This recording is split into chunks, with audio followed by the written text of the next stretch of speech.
The Promise Under Alien Stars. The sky was on fire. Bright red flashes lit the night as explosions shook the ground. Ships roared overhead. The alien colony of Varel 7 was under attack. Buildings burned, people screamed, and the scent of smoke and fear filled the air. Among the chaos, a human soldier named Jack Carter ran through the ruined streets. His armor was scratched and dirty. He held a pulse rifle in his hand, ready to fight. But he was not fighting now. He was looking for survivors. As he turned a corner, he stopped. In the middle of the street sat a small alien girl, no older than 6 or 7. Her skin was light blue and her eyes glowed softly in the dark. Her silver hair was messy, and her thin arms held tightly to a small toy. She did not cry. She just stared at the flames. Jack slowly walked toward her. "Hey," he said gently, kneeling down. "Are you okay? What's your name?" The girl looked up at him. Her lip trembled. I am Leary," she whispered in a shaky voice. Jack looked around. The area was too dangerous. They had to move. "Leary, where are your parents?" She looked down. "They're gone." Jack felt a sharp pain in his heart. He had seen so much death in this war, but something about this little girl broke him. "It's okay," he said, offering his hand. "I'm Jack. I'll protect you." Leary stared at his hand, then slowly reached out and took it. Jack carried her through destroyed buildings and smoky streets. He fought off 2 enemy drones with quick, sharp shots. Each time Leary screamed, he held her tighter.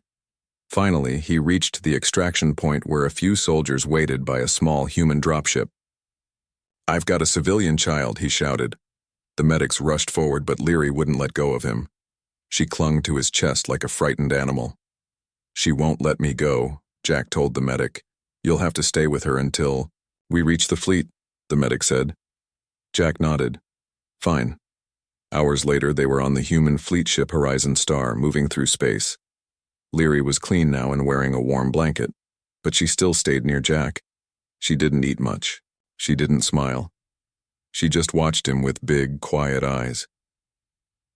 Jack sat with her in the medbay, trying to cheer her up.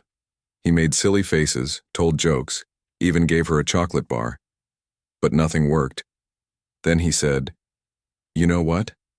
When you grow up, I'll marry you." He said it as a joke. Just a silly thing to make her smile. But Leary didn't laugh. She looked at him with serious eyes and asked, "Promise?" Jack blinked.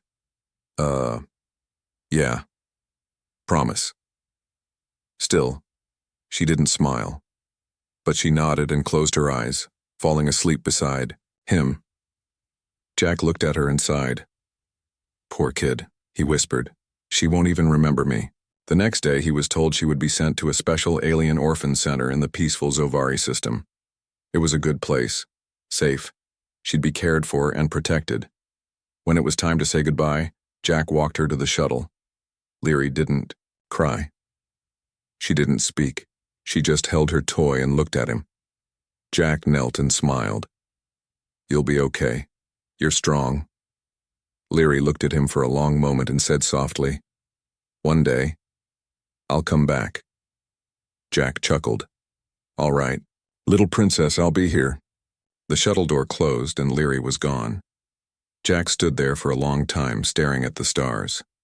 7 years later, on a quiet moon base called Saran Outpost, Jack now worked as a mechanic. No more war, no more battles, just machines, tools, and silence. He was older, a little slower, and often alone. Then, one morning, an alert came to the outpost. A private alien ship had landed without warning. Jack went out to check the landing bay. The door of the ship opened with a hiss and out stepped a tall, graceful alien woman. Her skin was light blue, her hair was long silver, and her glowing eyes looked straight at him. "Jack Carter," she said, her voice soft and proud. Jack froze. Those eyes. "No." "Leary," he said in disbelief. She smiled just a little. "You promised to marry me." The grown stranger who knew his name. The wind on Saran Outpost never howled, but that morning, something else sent a chill through the air. Jack Carter stood frozen at the docking bay, his hands still greasy from repairing a mining drone. A sleek alien ship unlike any he'd ever seen had landed silently, without ID codes, without warning, without permission. It was a diplomatic-class vessel, rare, elegant, dangerous. As the doors opened with a hiss, a single figure stepped out. She moved like a shadow across ice, calm, graceful, and full of purpose. Her robe shimmered with silver threads that caught the morning light. Her eyes glowed like twin moons. Her skin was pale blue. And her voice? "Jack Carter," she said, as if his name was sacred. Jack dropped the wrench in his hand. He hadn't heard that name spoken like that in years. Not since. "Leary?" The woman gave a small smile. "You remembered." He stared at her in disbelief. She wasn't the little girl from Varel 7 anymore. She wasn't even just an alien. She looked like royalty, and she was beautiful. But Jack's instincts kicked in. He stepped back, hand near his old sidearm. "Why are you here?" he asked carefully. "This is a private outpost." "I've come," she said, stepping closer, "because a promise was made under burning skies, and I have returned to claim it." Jack sat across from her in the small outpost cafeteria. It felt surreal. She hadn't stopped staring at him. Not with hunger, not with love, but with something deep. A memory carved into her bones. "I thought you forgot," he said, sipping his bitter coffee. "I never forget," she replied softly. "You were just a kid. You said you'd marry me," she replied, tilting her head. "I was joking. I wasn't." Silence fell between them. Outside, a maintenance droid beeped and rolled by. Jack cleared his throat. "You're a diplomat now?" "More," she said. "I'm the chosen heir of House Eliari." He blinked. "Wait, like royalty?" She nodded once. "After my parents died, my bloodline became sacred. I was trained, shaped, prepared." "For what?" "To stand before you now." Jack leaned back, rubbing his forehead. "So let me get this straight. You're now some kind of alien princess, and you came all this way to marry the tired old soldier who once carried you through a battlefield?" "You weren't old then," she said with a straight face. He chuckled. "That was 7 years ago. 7 years, 2 months, 13 days. He stared. "You counted?" "I lived for it." For a second, Jack didn't know what to say. His heart beat faster, but his mind shouted questions. Why now? Why him? What did she really want? He looked into her glowing eyes again and saw no deception. But then the alarms rang. Unauthorized scan detected. Jack jumped to his feet. "What the hell?" Leary's calm broke for the first time. She stood fast. "They found me." "Who?" "The elders. They don't want this union. They tracked my ship." Outside, sleek black pods dropped from the sky, silent, fast, deadly. "Damn it," Jack muttered. "Come with me." Jack and Leary ran through the tight corridors of the outpost. She moved like she'd trained for war. Jack, though older, still moved with soldier instincts. "What do they want?" he asked while opening a hidden hatch behind. "The power station. To erase the memory of your kindness," she said. "To stop what I've become." "What have you become?" "A bridge between worlds," she answered. Outside, laser drills began melting through the docking doors. "They won't stop until you're gone," Jack said. "Then I won't go alone," she replied. Inside the supply vault, Jack pulled out his old combat suit. It still fit. Leary reached into her robes and revealed a blade made of living crystal. Jack blinked. "Where'd you get that?" "It was given to me by my mother," she said. "She told me, if I ever found the man who saved me, this would protect him." Jack felt something deep stir inside. This wasn't just a visit. This was war. And somewhere in the middle of it, a promise still glowed like a fire in the dark. She was not a child anymore. Jack didn't sleep that night. He sat in the security room watching the cameras. The black ships were gone, but the damage was done. His peaceful outpost had been turned into a war zone in just a few hours, all because of her Leary. The little girl he once saved was now a woman with deadly eyes, a glowing crystal blade, and a secret the galaxy wasn't ready for. He turned his head slowly. Through the small glass window of the guest room, she stood under the ceiling light, barefoot, silent, and staring at the stars. She wasn't afraid. Not even now. She didn't flinch when enemies chased her. She didn't cry when they shot at her ship. She had changed. She was not a child anymore. The next morning, Jack prepared 2 cups of rehydrated coffee. He handed one to her as she sat across from him, still wearing her ceremonial robes but without the outer cloak. "What now?" he asked. She looked at the coffee, took a sip, and said, "Now we talk." Jack waited. Leary reached into her cloak and pulled out a small device. She pressed it. A hologram flickered to life above the table. It showed an alien council chamber, high thrones, glowing walls, dozens of nobles, all shouting at once. At the center was Leary, younger, thinner, with her head bowed. "They told me to forget you," she said, "that you were a human, weak, a joke, that your promise meant nothing." Jack clenched his jaw. "But I didn't forget," she continued. "I trained harder. I rose higher. I learned every law, every language, every weapon. I became something they couldn't control. And now, she said, they fear me, because I chose to return to you." Jack sat back. "Why me, Leary? You could have chosen anyone, someone stronger, richer, one of your kind." She looked him in the eyes. "Because no one else held me like I mattered when I was broken. No one else made a promise when they had nothing to gain. That moment shaped me." Jack didn't know what to say. For years he thought it was just a silly joke to calm a scared child. But for her, it was everything. "I'm not the man you remember," he said quietly. "You never were," she replied. "You're more."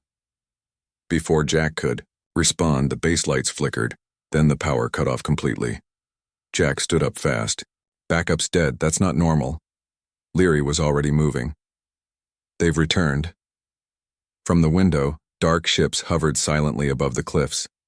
Figures in long armor dropped down, silent, ghost-like soldiers of the Eliari shadow. "Order." "They've come to erase the bond," Leary said. "They'll destroy this place." Jack pulled open his old weapons locker. "Not if I stop them." She touched his arm. "This isn't just your fight anymore."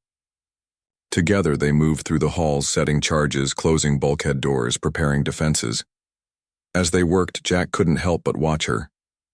The way she moved, the way she gave orders, calm, brave, focused.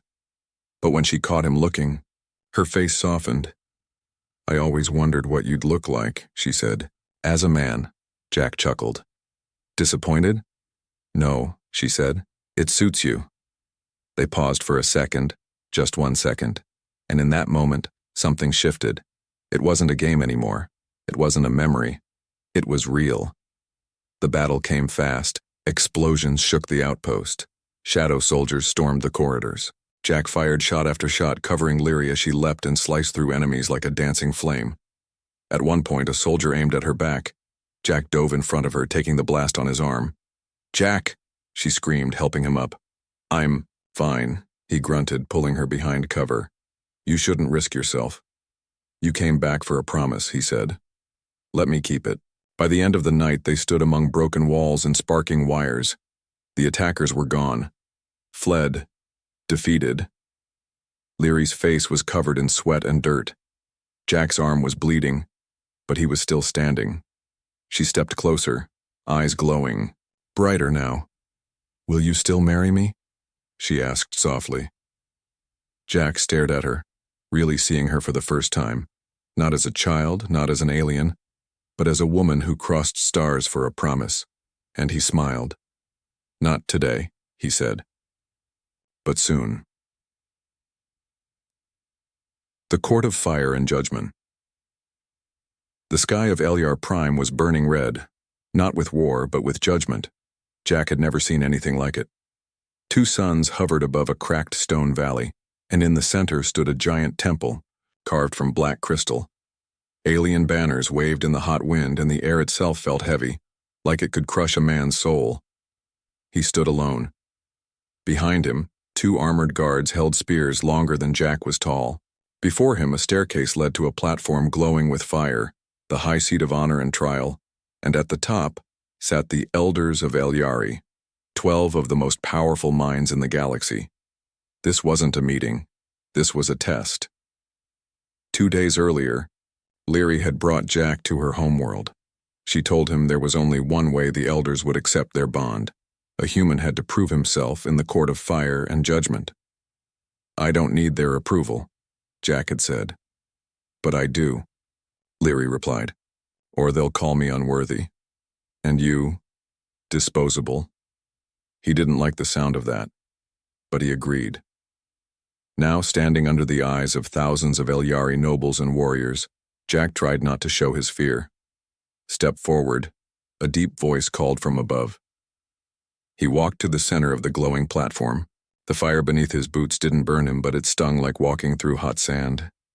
"You are the human who made the ancient promise," the elder said. "Do you still intend to keep it?" Jack looked up. "Yes," the crowd murmured. Another elder rose. Her robes shimmered like water. "Then you must survive the trials."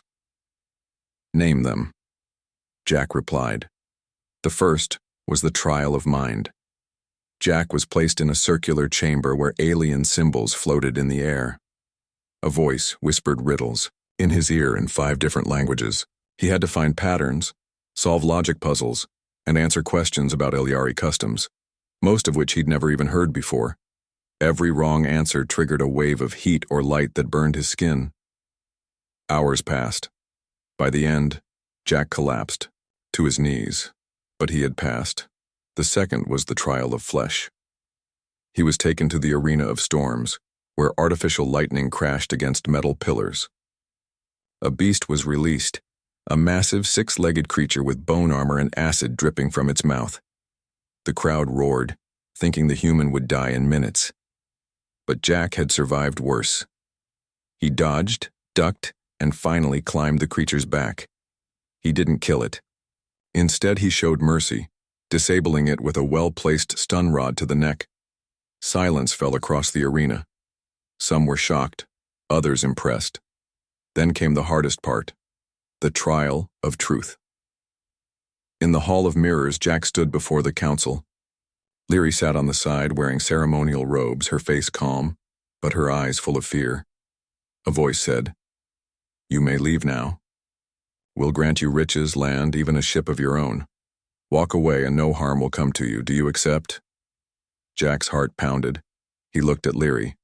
She didn't speak. Then he turned back to the elders. "I didn't come here for gold," Jack said. "I came because I made a promise to a child who believed in me when no one else did. I'm not walking away." The flames in the room flared. The lead elder stood. "You've passed."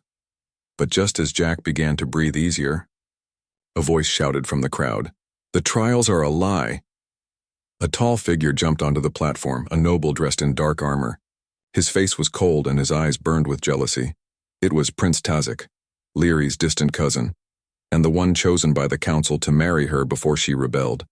"This human doesn't deserve her," he shouted. "He is weak. Let me face him in the right of blood." Gasps echoed across the chamber. The elders hesitated. Then one of them nodded. "So be it." Lyri jumped to her feet. "No, that right is forbidden." But it was too late. Guards dragged Jack to the center of the arena. Again, the rite of blood had begun. Tazek moved fast, too fast. He had years of training, enhanced armor, and a blade that hissed with plasma. Jack dodged, rolled, and barely blocked the first attack. He wasn't a match in skill, but he had heart. He remembered Lyri's face when he first found her. He remembered her soft voice. "One day, I'll come back." And he knew he wasn't fighting just for love. He was fighting for hope between two worlds. With a final surge, Jack disarmed Tazek and held the plasma blade to his throat. The arena went silent. "I win," Jack said, breathing hard. The elders stood. The flames turned golden, and the stars above Elier Prime shifted, as if the galaxy itself had just changed its mind. Secrets in the blood. Jack bled in silence. He sat on a stone bench inside the crystal healing chamber. The fight with Prince Tazek had left deep cuts on his arms and bruises across his ribs. But the pain wasn't what haunted him. It was Lyri's, for she hadn't said a word to him since the duel. She just stood in the corner, her hands clasped tightly in front of her, staring at the floor. Jack finally broke the silence. "Are you angry because I won?" Lyri looked up slowly. Her glowing eyes were full of something worse than anger, fear. "No," she said. "I'm afraid because you don't know what happens next." Later that night, she took him to a hidden chamber beneath the Eliari temple. The walls were lined with glowing roots from an ancient tree, and the air was thick with warmth and strange energy. Jack looked around, confused.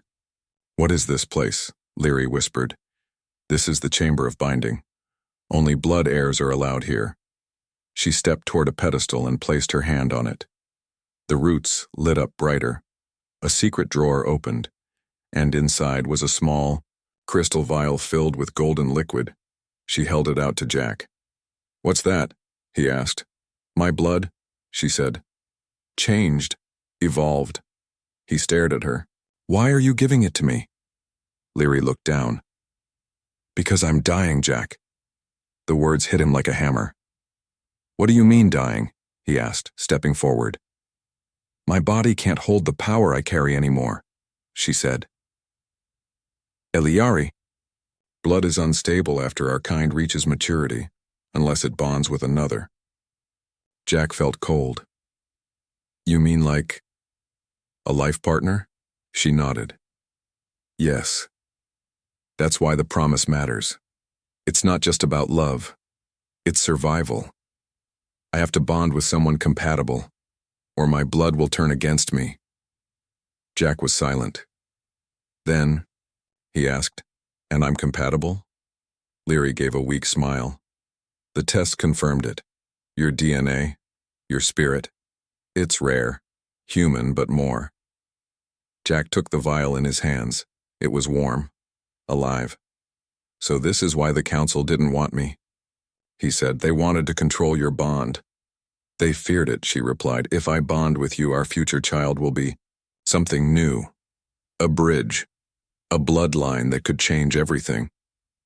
Jack turned the vial in his hands. "You came back for a promise. But this is more than that."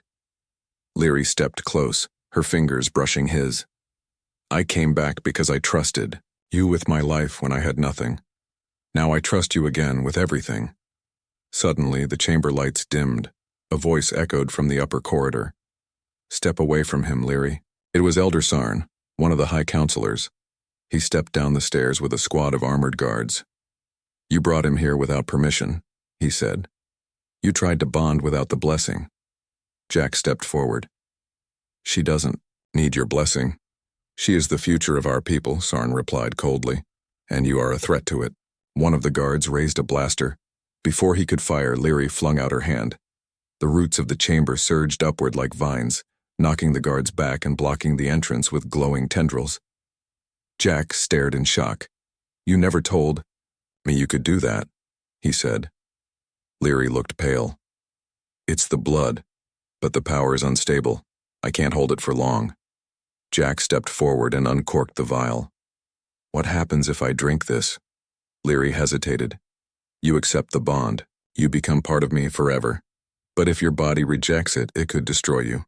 Jack stared at the glowing liquid. He thought about the little girl who had once sat alone in the smoke holding a toy, whispering that her parents were gone.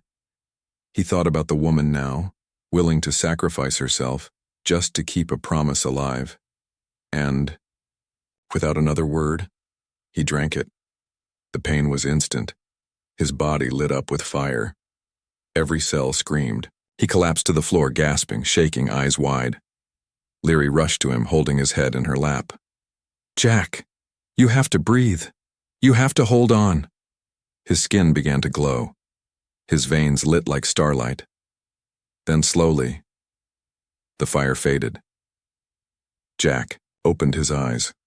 "I'm still here," he whispered. Leary smiled with tears in her eyes. "You didn't reject it," she said. "You're truly compatible."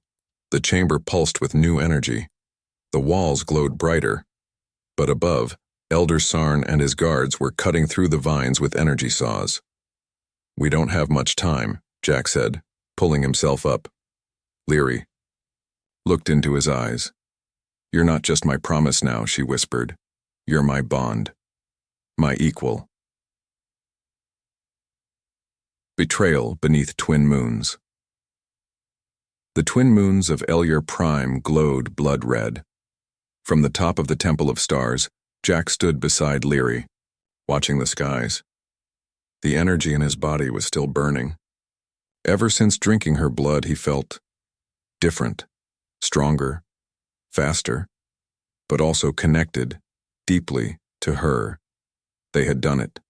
The bond was complete. But peace did not follow. Far below, alien warships hovered in silence, waiting. The entire capital city was under lockdown. Jack glanced at Leary. "They're preparing for war," she nodded. "Or something worse." Inside the royal chamber, the Elyari Council was in chaos. Elder Sarn had accused Leary of committing treason, for bonding without permission. He called Jack a genetic weapon, a dangerous mistake that should be eliminated before the bond spread. Jack stood in front of them calmly, his hand resting on the hilt of Leary's crystal blade. "I didn't come here to destroy your people," Jack said. "I came because of a promise." "You came as a virus," Sarn growled. "Your presence is a mutation of the sacred line." Leary stepped forward. "Then call me a mutation too, because I chose him." Gasps echoed across the room. The elders went silent. Later that night, under the cover of shadows, Leary took Jack to the Sanctuary of Records, a hidden chamber sealed for centuries. Only heirs knew its location. "This place holds our true history," she said. "Not the lies the council teaches." They activated the archives. Holograms filled the room, scenes of ancient humans walking beside Elyari, not as enemies, but as partners. "We were once united," Leary whispered. "Our ancestors tried bonding before it created peace and fear." Jack looked at a glowing image, an ancient human and Elyari holding a child with bright golden eyes. "They destroyed this," he said. "Erased it." Leary nodded. "Because they feared the future." Suddenly a flash of metal reflected in the crystal walls. Jack spun around. It was the captain of Leary's personal guard, Varen. He bowed his head low. "My lady," Varen said, "we must speak, alone." Jack narrowed his eyes. "If you've got something to say it to both of us." But Leary held up her hand. "It's all right." She stepped aside with Varen. Jack couldn't hear everything, but he caught pieces. "The council moves tonight. He must be removed. You will be spared if you return to your place." Jack's fist tightened. He didn't trust Varen. And he was right. Hours later, as Jack and Leary rested in her chambers, the betrayal came. The doors exploded inward. Council enforcers flooded the room, weapons drawn. By order of the High Elders, one of them shouted, "You are under arrest for illegal bonding and theft of royal blood." Jack reached for his weapon, but it wasn't there. He turned to Leary. She looked pale. She began. "I didn't know. I thought they would listen." Jack didn't blame her. This wasn't her doing. This was Varen. The guard captain had lied. The two were taken in energy chains to the center of the Grand Colosseum, where thousands of Elyari citizens gathered to witness what they thought would be a public execution. Above them, floating platforms held the council, their faces masked in golden armor. Elder Sarn stepped forward. This human has infected the royal bloodline. He is a danger to our purity, our order, and our future. Today we end this mistake." Jack stood tall, bruised but unbroken. "I may not be Eliari," he said loudly, "but I am bonded to one of your finest. If that's a crime, then your system is broken." Leary added, "If you kill him, you kill me too." The crowd murmured. Some faces showed doubt. Others, shame. Just as the guards moved forward to strike, a scream tore through the air. From the platform above, Elder Mira, the youngest council member, stood up and threw down her mask. "I won't watch this lie continue," she shouted. "The old ways are failing. Look at her, look at him. They are the future." Gasps swept the stadium. Elder Sarn turned to her with fury. "You dare betray us?" "You betrayed us first," she said coldly. "You hid our true history. You turned fear into law." With a wave of her hand, a secret army of rebels, Eliari dressed in silver, the color of truth, stormed the arena, surrounding the guards. In the chaos, Jack grabbed a fallen weapon. Leary broke her chains with a burst of raw power. Together they stood back to back again like on Saran Outpost, not alone anymore, not running anymore. They were fire and promise, past and future. By the time the dust settled, the council's power was broken. Elder Sarn was arrested. Varin vanished into the shadows, but his lies were exposed, and under the light of Eliar's twin moons, Leary and Jack stood before their people, no longer hunted, now heroes of a new age. A promise kept across stars. The galaxy watched, from the icy moons of Telros to the burning rings of Sorn. The story of the human and the alien princess spread faster than light. The war was over. The old council had fallen, and in its place rose a new symbol of unity, a bond made not of blood or politics but of a single promise whispered long ago under alien stars. Jack stood at the edge of a crystal balcony high above Eliar Prime, his hand resting gently on the railing. Below him, millions of Eliari citizens celebrated with glowing lights and music that echoed across the city like waves of peace. He turned as he heard footsteps behind him. It was Leary, dressed in flowing robes of silver and deep blue. Her long, silver hair shimmered in the moonlight, and her soft smile carried both pride and love. "You should be resting," she said gently. Jack smiled. "I'm too wired to sleep. Hard to believe it's real." Leary stepped beside him. "It's real," she said. "They finally accepted it." "They didn't just accept us," Jack said, looking at the sky. "They chose to change. That's rare." She nodded. "But it started with one rare thing." "What's that?" "A joke." They both laughed.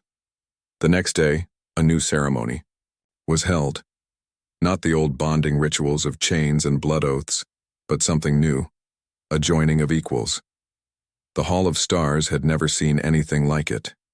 Humans from Earth and Eliari from across the galaxy filled the chamber, sitting side by side. Elder Mira led the ceremony, speaking with calm power. "Two people stood against fear," she said, "and in doing so they gave us a future." Jack wore a simple white tunic. Leary stood beside him holding a glowing sphere, the bond light, now golden, not red. Together, they placed their hands upon it, and it shone so brightly, even those watching from orbit could see it. That night, after the celebration ended, Jack and Leary sat alone on the temple rooftop. They didn't speak for a while, just watched the stars. Finally, Leary broke the silence. "There's something I haven't told you." Jack raised an eyebrow. "Another secret?" She smiled, nervous this time. "I'm carrying something more than our bond now," she whispered. He blinked. "What do you mean?" Leary took his hand and placed it gently on her belly. Jack froze. Then he looked at her. "You're—" She nodded.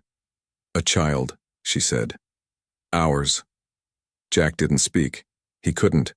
He just held her hand tighter. The child would be the first true hybrid in thousands of years, a child of promise with human strength and Eliari grace. Some feared what that meant, but more and more, hoped. Plans were already being made for a new academy, where young Elyari and humans could learn together. Peace treaties were being signed, trade routes opened, ancient weapons dismantled, and in every report, one story was always mentioned. The soldier who made a child laugh and changed the galaxy. Years later, on the same balcony, a small girl with silver blue eyes and a glowing mark on her hand sat in Jack's lap. She pointed to the stars. "Papa," she said, "is that where you met Mama?" Jack smiled. "Not quite. I met her on a battlefield. Were you scared?" He looked at Leary, who stood nearby, smiling softly. "Very scared," he said. "But then I made her a promise. I told her I'd marry her when she grew up." The little girl giggled. "That's silly." "Yes," Jack said, pulling her close. "But sometimes silly promises become the greatest stories." The end.